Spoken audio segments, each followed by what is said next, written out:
Nesse último dia 27 de março tivemos uma imagem talvez inesquecível e penso que é a imagem mais marcante desse ano de 2020. Você deve ter acompanhado o Papa Francisco subindo ali os degraus, se dirigindo à Praça de São Pedro e sozinho no meio daquela praça vazia, ele dando a sua bênção Urbi et Orbi e concedendo ali a indulgência plenária por ocasião do coronavírus, o Covid-19.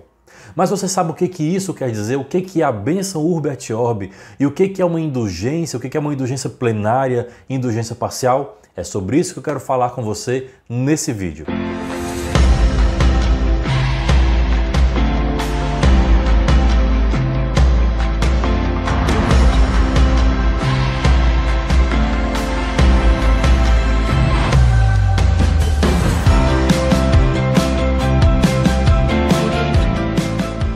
Meus amigos, como falei, você deve ter acompanhado nesse último dia 27 de março aquela imagem inesquecível, ao mesmo tempo triste e também bela. Como é possível tirar alguma beleza mesmo de um momento como esse tão delicado por qual passamos? O Papa Francisco no meio da Praça de São Pedro, ali com pouquíssimos assessores do seu lado para ajudar na liturgia, na celebração. Então naquele momento, no meio da praça que estava vazia, transmitida para todo mundo, ele concede ali então a indulgência plenária por ocasião do coronavírus, da pandemia, da Covid-19, e para conceder a indulgência plenária, ele nos dá a bênção chamada Urbi et Orbi, ou seja, da cidade para o mundo. Então, 2 pontos eu vou dividir esse vídeo. O que quer dizer essa bênção e o que é uma indulgência plenária e indulgência parcial. A bênção Urbi et Orbi, como o nome diz, da cidade para o mundo. De qual cidade? De Roma, que é a cidade eterna. E de lá, o Papa ele se dirige para toda a humanidade. Portanto, esse tipo de bênção somente pode ser dada pelo Santo Padre. Somente o Papa pode dar esse tipo de bênção Urbi et Orbi. Um cardeal, um bispo, um padre não pode conferir esse tipo de bênção. Então, primeiro ponto. E essa bênção Urbi et Orbi, ela costuma ser, ou seja, normalmente, há suas exceções, como tivemos agora, ela em geral ela é dada em 3 ocasiões. Logo após o fechamento, a conclusão de um conclave. Você sabe muito bem que o conclave é a reunião dos cardeais votantes que podem eleger o novo Papa para a Igreja, quando sai ali a fumaça branca. Então tivemos, quando da eleição do Papa Francisco, surge ali a fumaça branca e vem então Carmelengo, que é quem é responsável por anunciar o novo Papa, então diz para o mundo ali daquela sacada, daquela varanda da janela, dizendo Habemus Papam. E aí lá vem então o novo cardeal eleito sagrado Papa, já com seu novo nome, com as suas vestes, todo investido e paramentado de Papa, e se dirige ao mundo dando as suas primeiras palavras e a bênção. Essa bênção é uma bênção Urbi et Orbi, ou seja, da cidade para o mundo. Portanto, primeira ocasião em que se pode dar uma bênção Urbi et Orbi, quando da conclusão de um conclave, eleição de novo Papa. Esse novo Papa dá a bênção. Segunda ocasião, todos os anos, por ocasião da Páscoa. Então, logo estamos chegando a celebrar o domingo de Páscoa e aí teremos também, da parte do Santo Padre, uma bênção para todo mundo, é a bênção Urbi et Orbi. E um outro momento é também todos os anos, por ocasião do Natal. Então, 3 ocasiões em geral em que temos uma bênção Urbi et Orbi. Por ocasião de um conclave, por ocasião todos os anos na Páscoa e também todos os anos no Natal. É claro que essa bênção ela pode também ocorrer em outros momentos especiais. E esse último dia 27 foi um desses momentos especiais em que o Papa Francisco, aliás, o único momento na história, assim, algo emblemático mesmo, aquela praça vazia e o Papa fazendo essa bênção por ocasião de uma pandemia. Isso não se tem notícia em outro momento, salvo quando o Santo Padre, 500 anos atrás, rezou, não o Papa Francisco, né? O Papa da época, 500 anos atrás, reza por ocasião da peste negra e, curiosamente, na mesma cruz, do mesmo crucifixo em que o Papa Francisco agora reza e depois tem ali aquela imagem dando um beijo no crucifixo.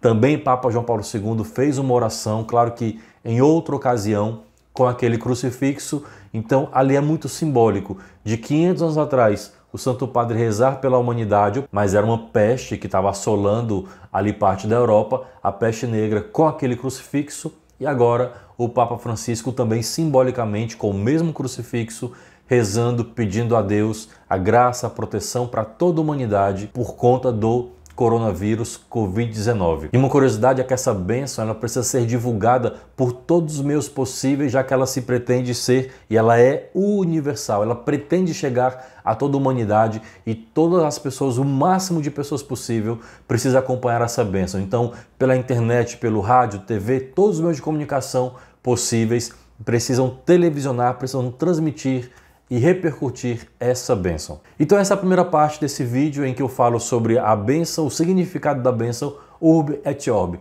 Na segunda parte desse vídeo, então, a partir dessa bênção Urbi et Orbi, dessa bênção da cidade para o mundo, o Papa Francisco, então, a partir dela, ele concede aquilo que a igreja chama de indulgência plenária. Para entendermos o que é uma indulgência plenária, eu não vou aqui fazer um tratado teológico, tem excelentes vídeos aqui no YouTube de padres, teólogos, bispos falando sobre isso, mas para entendermos de maneira bem sucinta, bem rápida, o que é uma indulgência, nós precisamos ir lá atrás, na criação, no projeto de salvação de Deus para com o seu povo, para com a humanidade.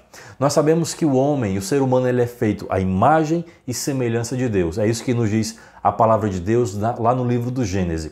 O que é ser imagem e semelhança de Deus? Ora, não quer dizer que Deus tenha duas orelhas, um nariz, dois olhos, boca.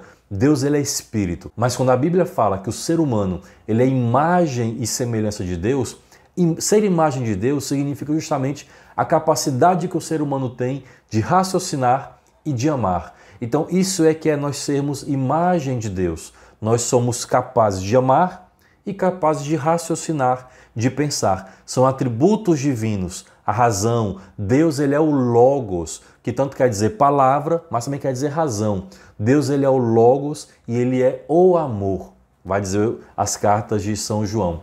Então o ser humano ser imagem de Deus, ele tem a capacidade de Deus, dada por Deus, de raciocinar, de pensar, portanto ele é livre, ele é racional, ele é um ser racional e ele é capaz de amar. Esse atributo no ser humano nunca foi perdido, mesmo com o pecado original. Ou seja, o pior pecador, o maior transgressor da história, ainda é capaz de raciocinar, ainda que seja para pensar coisas erradas, e é capaz de amar. Por exemplo, ele pode cometer uma atrocidade, mas ama seu filho, ama sua esposa e assim por diante. Esse atributo nunca foi perdido com a queda, com o pecado original. Mas nós perdemos no pecado original, perdemos o atributo da semelhança. E o que é semelhança? Semelhança é essa proximidade, essa capacidade de Deus. Aliás, é interessante como o Catecismo da Igreja Católica, já no seu início, no seu primeiro capítulo, ele traz justamente essa expressão. O homem, ele é capaz de Deus. O homem é capaz de Deus. O que é então ter a semelhança de Deus? É essa proximidade, o acesso à vida divina.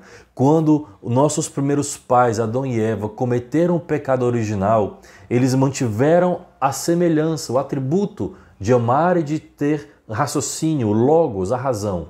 Mas eles perderam o acesso à vida divina, ou seja, entre Deus e o homem, que no plano original de Deus, ali viveu em perfeita harmonia, em perfeita amizade, tanto que diz a palavra de Deus no Gênesis, que Deus sempre caminhava no jardim do Éden à tardinha, caminhando, conversando com nossos primeiros pais.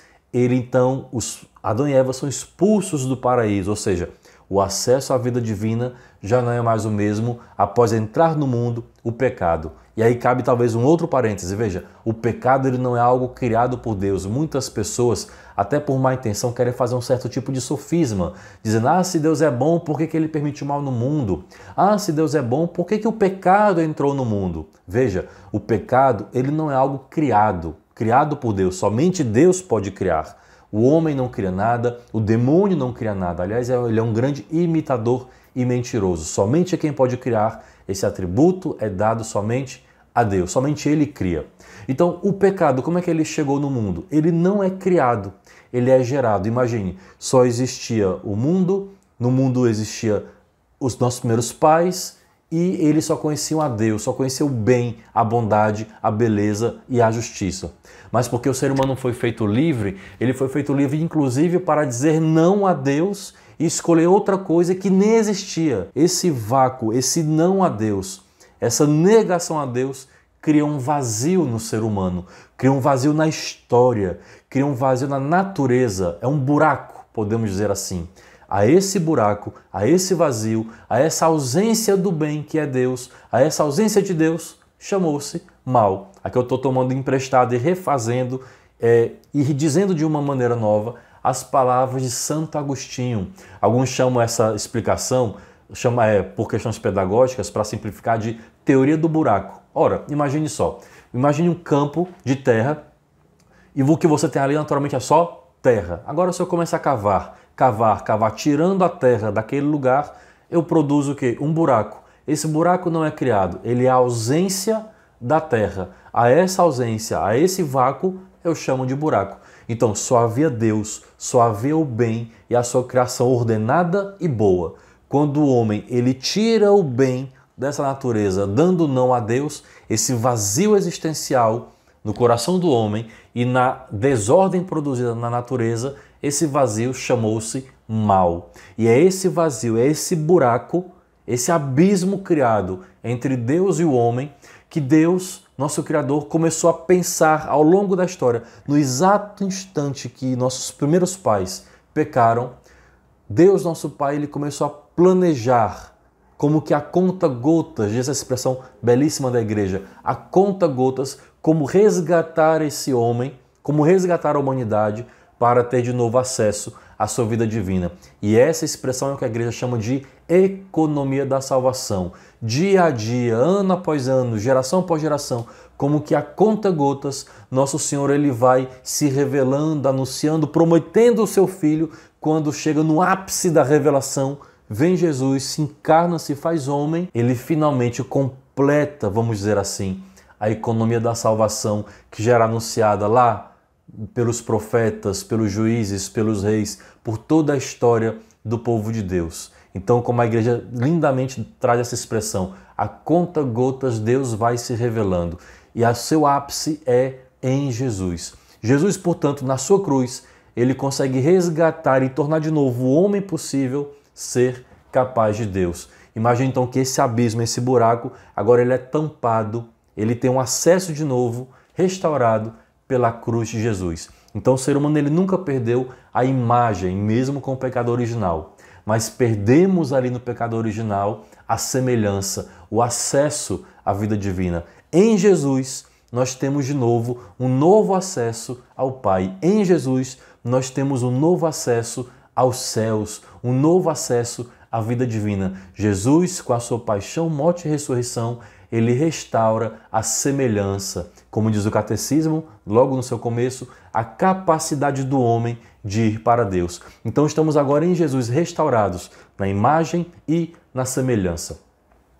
Mas acontece que ainda nós trazemos, aqui eu tomo de novo Santo Agostinho, nós trazemos ainda alguns resquícios, alguns rastros do pecado, o que a igreja chama de penas temporais. E aí para poder explicar, para chegarmos à indulgência, eu preciso então explicar o que é pena. Aliás, eu preciso explicar o que é pena e o que é culpa. Ora, se o pecado original, passamos por toda a etapa na história humana com a economia da salvação e Jesus nos restaura a semelhança, nos dando um novo acesso à vida divina, claro que esse acesso não é tirado de nós a liberdade. Nós podemos continuar ainda dizendo sim a Deus ou dizendo não ao seu plano de amor para nós. Em última instância, a escolha é nossa. A igreja nos ensina que a nossa vontade ela é soberana. Permita aqui ainda mais um outro parêntese. Teresa d'Ávila vai dizer justamente isso. Nós temos 5 áreas no ser. 3 delas são corrompidas pelo pecado original e 2 delas estão intactas pela graça de Deus. Essas áreas são a nossa imaginação, memória, afetividade, vontade e inteligência.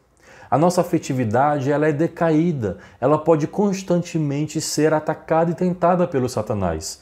Nos nossos afetos, aquilo que nós desejamos e sentimos, precisamos, portanto, constantemente pedir a Deus a graça de controlar, de dar a graça, converter os nossos afetos.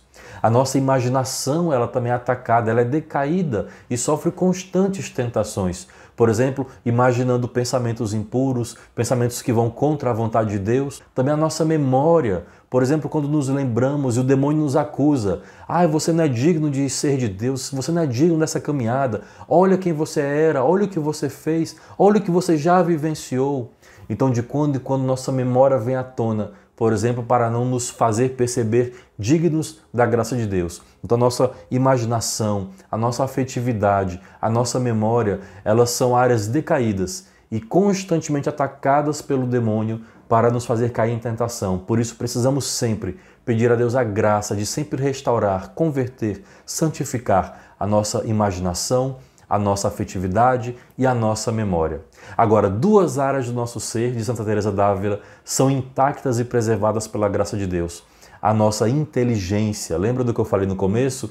Que o atributo da imagem não é perdido, ou seja, a capacidade de amar e de ter razão, de ser lógico, de sermos seres racionais. Portanto, a nossa inteligência, por sermos imagem de Deus, ela está ali preservada e intacta. Ou seja, o demônio, o pecado, ele não pode nos idiotizar, ele não pode nos fazer ter problemas mentais. Isso, claro, vai para o âmbito patológico, de saúde, físico, enfim.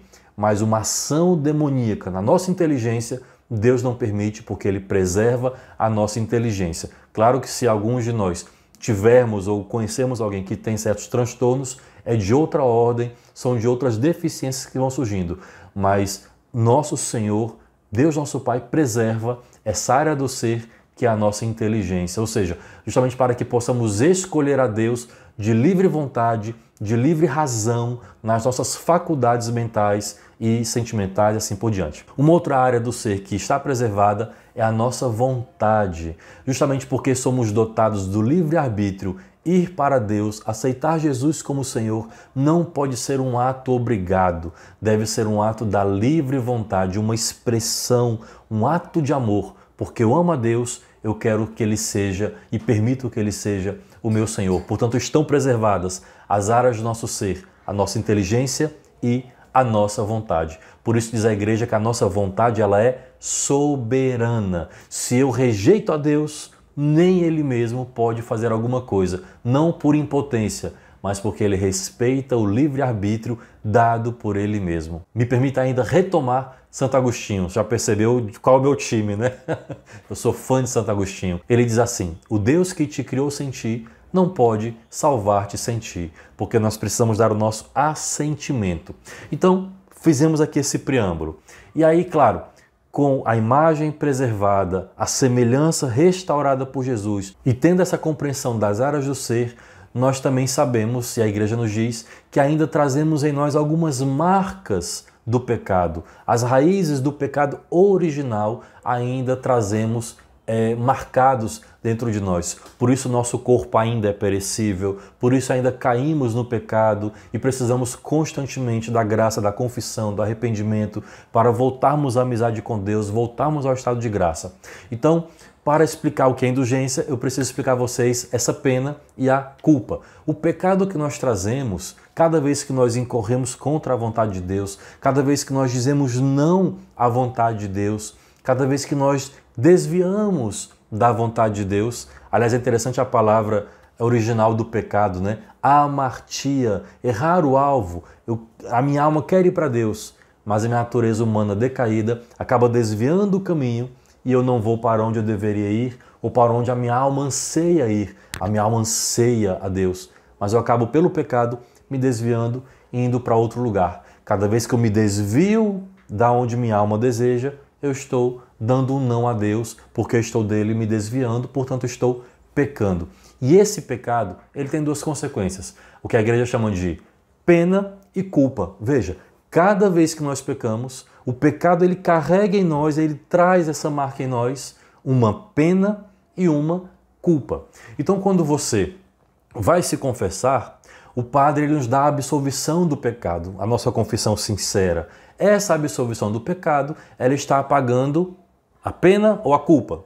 Está apagando a culpa do pecado. Mas ainda fica marcada em nós a pena.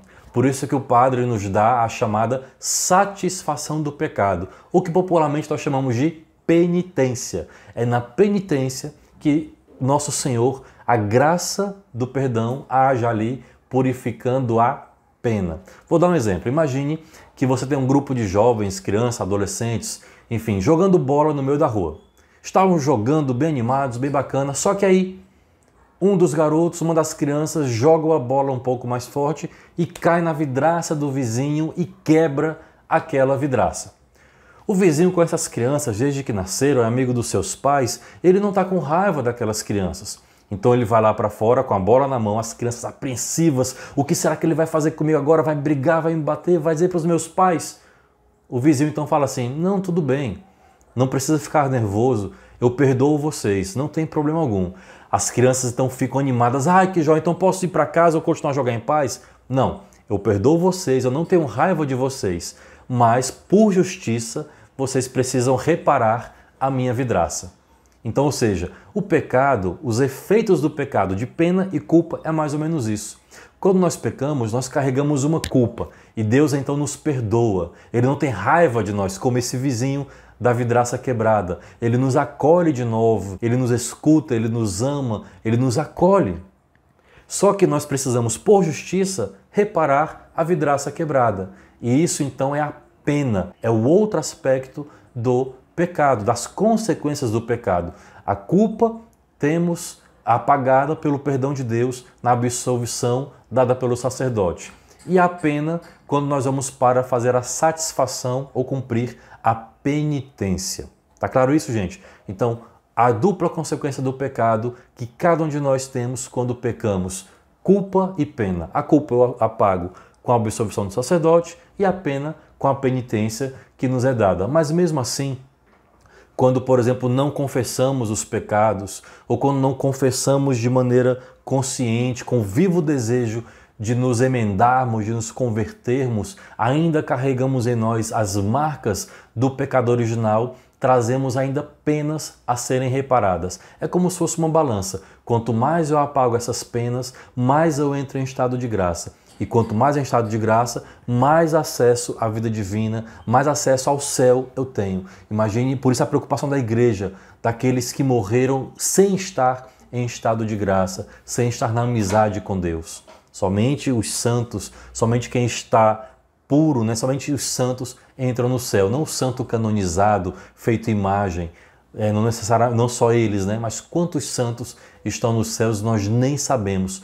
Homens e mulheres, famílias que viveram uma vida santa, correta, justa e estão no reino dos céus sem nem passar pelo purgatório.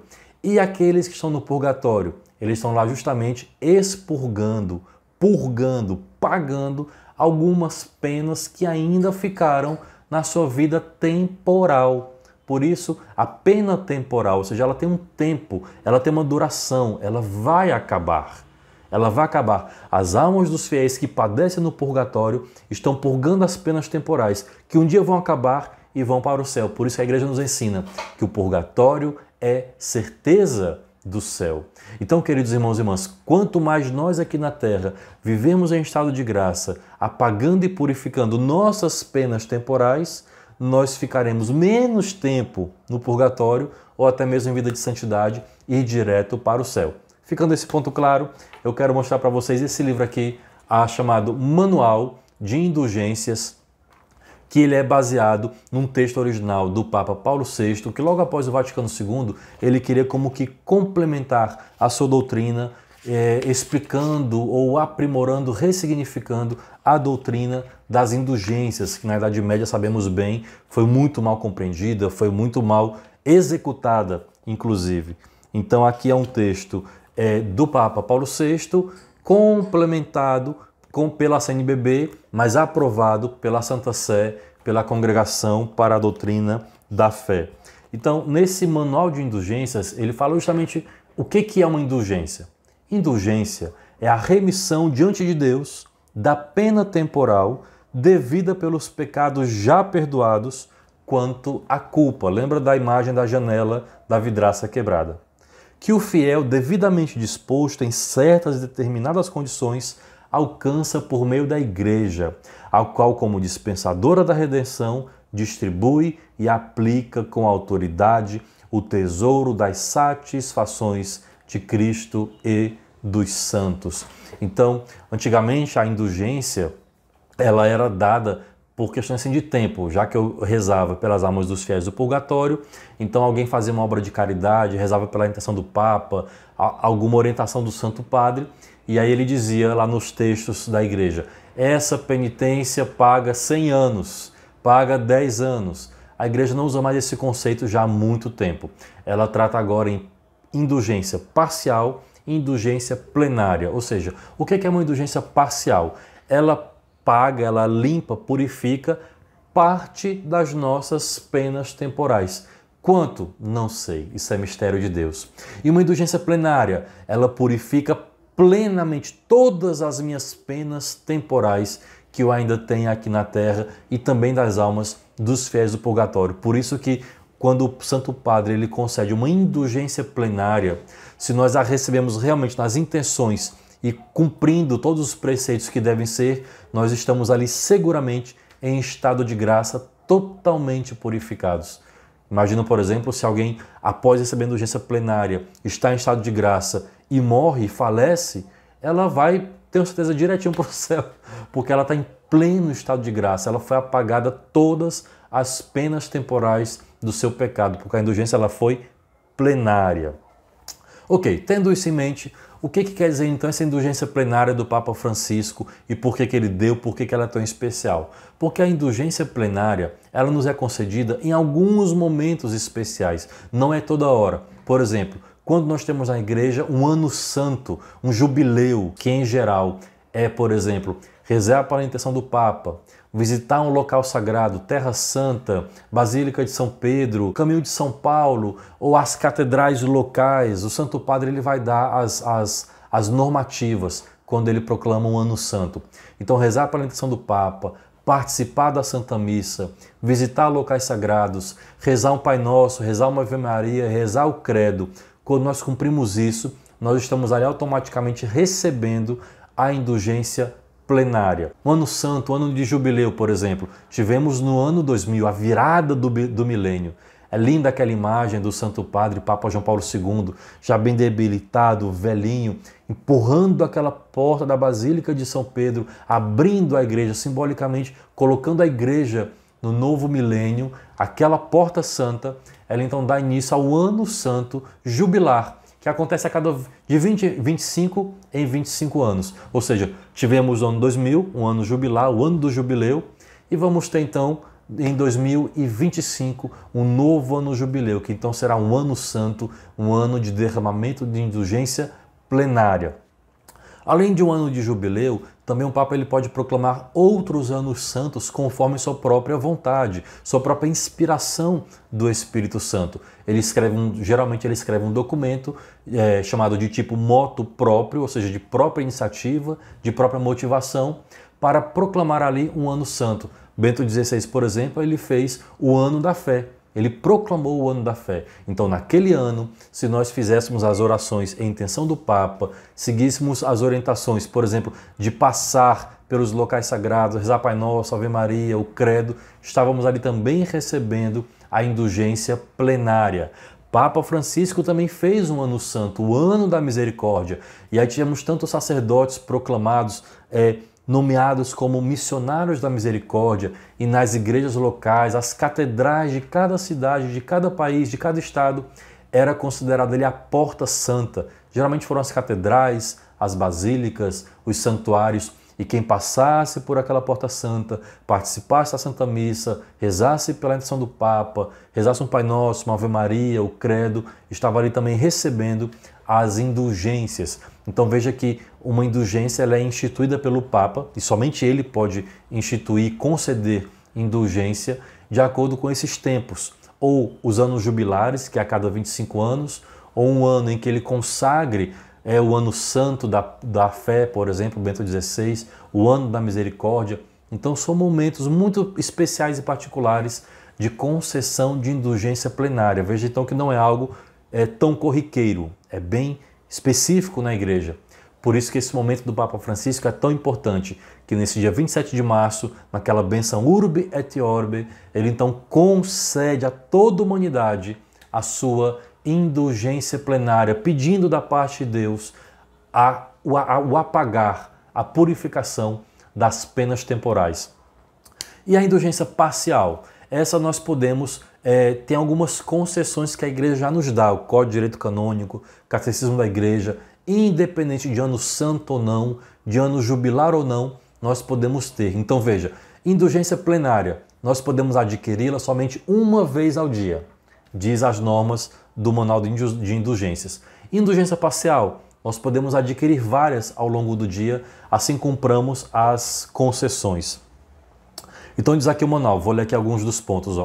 A indulgência é parcial ou plenária, conforme liberta parte ou no todo a pena temporal dos pecados. Ninguém pode lucrar indulgência a favor de outras pessoas vivas. Isso aqui é muito interessante. A indulgência, ela é para a própria pessoa expiar, purificar o seu pecado, as penas temporais do seu pecado. Veja, indulgência não é perdão de pecado, isso já houve na confissão.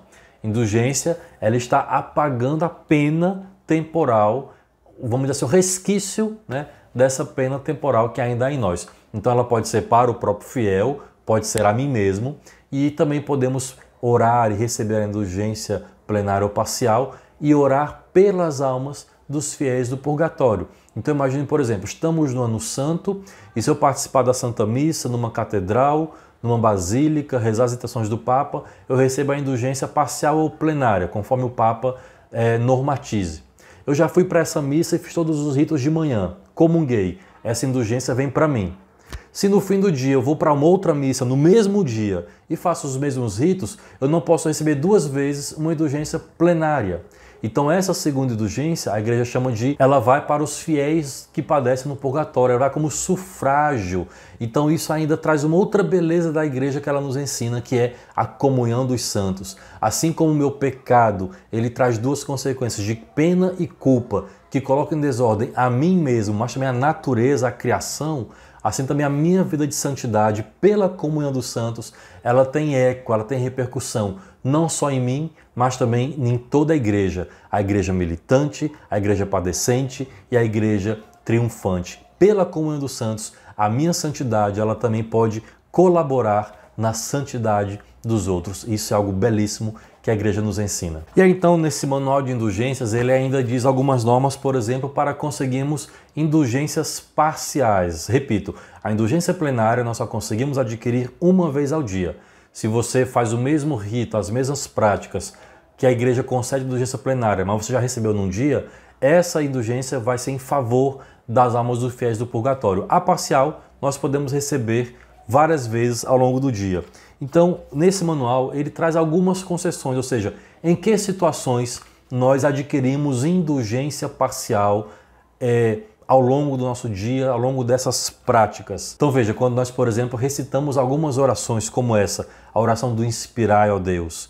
Inspirai, ó Deus, nossas ações e ajudai-nos a realizá-las para que em vós comece e para vós termine tudo aquilo que fizermos. Por Cristo nosso Senhor. Amém. Essa oração, inclusive, está no Missal Romano, durante a missa da quinta-feira, após a quarta-feira de cinzas. Então imagine, nós estamos em período de carnaval, vem para a quarta-feira de cinzas e já no dia seguinte, nessa liturgia que você participa, está ali na missa, além da graça do sacramento da Eucaristia, também recebe a indulgência parcial. Quando você reza o ato de fé, o ato de esperança, o ato de caridade, também recebe a indulgência parcial. Quando nós fazemos o ato de contrição, veja, todo fiel católico, ao se confessar, ele deve se preparar com o exame de consciência e rezar ali o ato de contrição. Esse ato de contrição, também a igreja nos concede por ele a indulgência parcial, ou seja, a purificação parcial das penas temporais do nosso pecado. E aí o manual de indulgências vai ainda dando outras concessões, ou seja, em que momentos, em que práticas litúrgicas, oracionais, devocionais, nós estamos ali recebendo indulgência parcial. Pode ser até que você nesse momento mesmo já tenha feito essas ações, já vá fazer daqui a pouco, depois de ver esse vídeo, e recebe a indulgência parcial sem nem saber que está recebendo. Então, por exemplo, adoração ao Santíssimo Sacramento. Concede-se indulgência parcial ao fiel que visitar o Santíssimo Sacramento para adorá-lo. Se o fizer por meia hora ao menos, a indulgência será plenária. Outras situações em que a igreja nos concede indulgência parcial ou plenária. Aqui em casa temos um hábito muito saudável de rezar com a nossa filha, e ela tem 5 anos, então sempre rezamos o Santo Anjo. Então diz aqui a igreja, ó, oração do Santo Anjo. Santo Anjo do Senhor, meu zeloso guardador, se a ti me confiou a piedade divina, sempre me rege, guarde, governe, ilumine. Amém. A igreja nos concede indulgência parcial. Então essas orações também que recitamos, em geral, elas nos concedem indulgência parcial, e às vezes a gente nem sabe, né? A gente tem as práticas devocionais e nem sabemos que elas nos concedem indulgência parcial ou às vezes plenária. A bênção do Papa, visita ao cemitério, comunhão espiritual. Às vezes estamos impossibilitados, como agora nessa época de coronavírus, de ir presencialmente à Santa Missa. Assistimos pela TV, pela internet. Essa comunhão espiritual, ela nos concede indulgência parcial. Adoração à Santa Cruz. Isso aqui eu queria destacar e falar para vocês. Vocês sabem que como pregador, como formador, e tantos aqui que me acompanham, também exerce esse ministério de formar, de pregar, de ensinar, de ser catequistas. Veja o que diz então a igreja sobre a doutrina cristã. Concede-se indulgência parcial ao fiel que se dedica a ensinar ou aprender a doutrina cristã.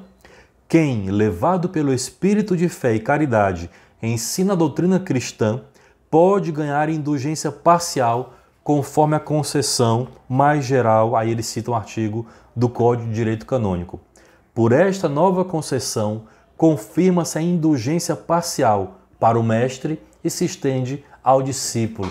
Então nós, por exemplo, pregadores, evangelizadores, catequistas, os sacerdotes, os mestres que ensinam a santa doutrina, estão por esse ofício recebendo da parte de Deus também uma indulgência parcial que, como eu falei, ela purifica, ela apaga parte das penas temporais do nosso pecado. Pessoal, então é isso. Foi realmente um momento histórico o que o Papa Francisco fez nesse dia 27 de março, estendendo a bênção Urbi et Orbi e concedendo a indulgência plenária por ocasião do coronavírus, mas podemos todos os dias, inclusive, receber também indulgência parcial e, nesses momentos especiais, a indulgência plenária. Ou seja, é como a igreja dizendo para nós, nós temos o céu aberto diante de nós, todos os dias podemos ser melhores, todos os dias podemos receber graças da parte de Deus, sermos melhorados, nos aproximar ainda mais dele e nos afastar do pecado.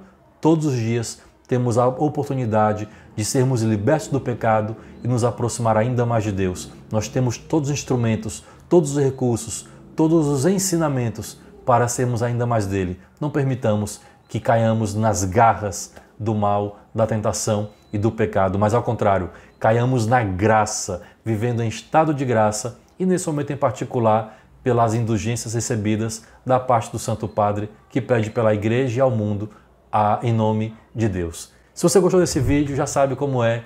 Por favor, deixa aí o seu like, comenta, passa para os seus amigos e ativa o sininho para que cada vídeo novo você possa ser notificado e continuar aqui o nosso bate-papo, a nossa conexão por aqui. Grande abraço, até o próximo vídeo. Tchau, tchau.